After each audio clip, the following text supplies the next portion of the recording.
Welcome to a series called the Book of Enoch, where we're going through the Book of Enoch verse by verse, because the Book of Enoch is critical to understanding what the days of Noah was like, because that's the exact description of what the end times will be like. And understanding what we're dealing with is incredibly important.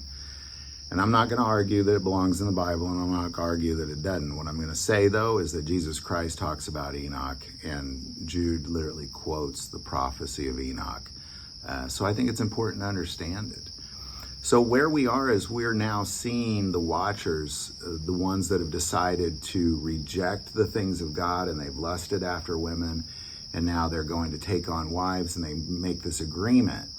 And last time we see with these watchers by name, and we see that there's this hierarchy of kind of a military status. This guy's in charge of these 10, and this guy's in charge of these 200. There is a hierarchy to it. But we're just going to pick it up there because there's a lot happening here. And we'll just start in Enoch 7, starting verse 1. And all others together with them took unto themselves wives, and each chose for himself one. And they began to go in unto them and to defile themselves with them. And they taught them charms and enchantments and the cutting of roots, and made them acquainted with plants. And they became pregnant. And they bare great giants, whose height was 3,000 bulls, whose consumed all the acquisitions of men. And when men could no longer sustain them, the giants turned against them and devoured mankind. And they began to sin against the birds and the beasts and reptiles and the fish, and devour one another's flesh and drink the blood. And the earth laid accusation against the lawless ones.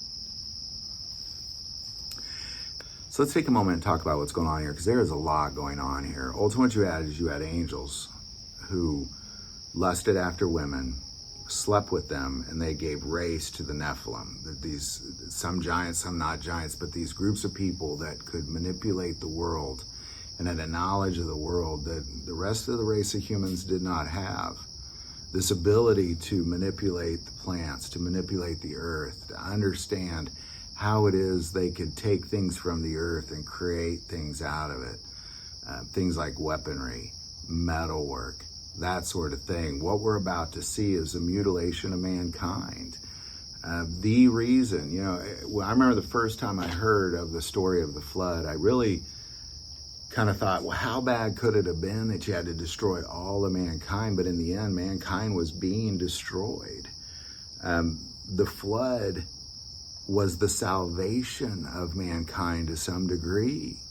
It was the destruction of these giants and these Nephilim and these watchers who were just mutilating mankind.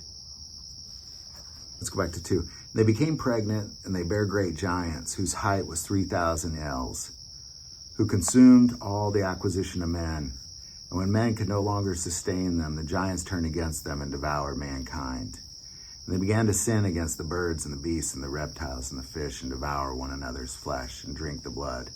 And the earth laid accusation against the lawless ones. And that accusation, we'll get into that later, but when blood is spilled on the earth cries out to God.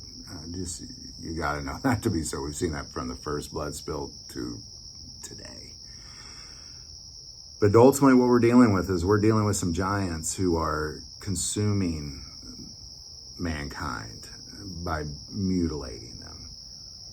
But the only reason they have this ability is because they had a knowledge that mankind just didn't have. And we see that in warfare today.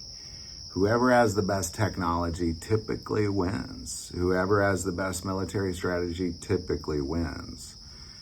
And whoever's the strongest typically wins. And ultimately what we're looking at is we're looking at this race of Nephilim that have just said, that's us. We have a knowledge of warfare that you don't have because it's been taught to us by watchers. We have a knowledge of manipulating the earth and weaponry that you don't have because it's been taught to us by the watchers. And we have a knowledge of how to engage in warfare and kill more effectively because we have a knowledge given to us by our fathers, the watchers, is ultimately what the Nephilim have.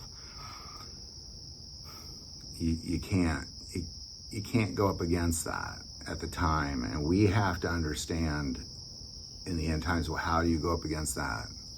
and there is no way outside of God. Any thoughts or insight, definitely put that below. If you like this video, click like and subscribe. If you feel called to support this channel, the Patreon, that link is also below. But the most important part of this channel, we take prayer requests, so never hesitate to send that in. Thank you for watching this episode of God, Family, and Guns. And as always, love God, love your family, and love guns.